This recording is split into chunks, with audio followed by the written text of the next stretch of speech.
Hello everyone, in this video we will learn how to add trend line in pivot chart.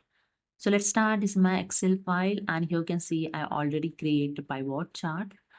To add the trend line, simply click on the pivot chart, then go to the design tab. In charts elements group, click on the add charts elements and here select the second last option trend line, and here you can see different types of trend line is available.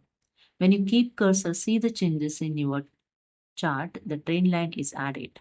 So I select here the moving average trend line. Okay. And here you can see the trend line is added. Simply click on the trend line to format this trend line. So you can, if you want to change the colors, thickness, you can change it. Simply right click on the trend line and click on the format trend line option.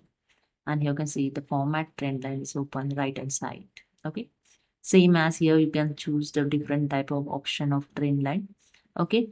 And to change the color, just click on the fill and line option. Okay. You can select the different color also, click on the solid line and then select the colors of the trend line. You can see the changes in the trend line, the color is changed. If you want to increase the thickness of the trend line, in width option, you can just click on the up arrow to increase the thickness of trend line and down arrow to decrease the thickness of trend line. So I increase the thickness of trend line, see here. Okay. If you want to change the line type, so compound type line also you can add it here, and dash type line also is available. You can use here different type dash type line here available. See the changes over here.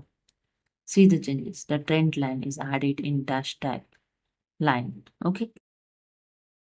So this is a way you can easily add trend line in pivot charts. So hope you understood. If you like this video, please subscribe my channel. Thank you so much.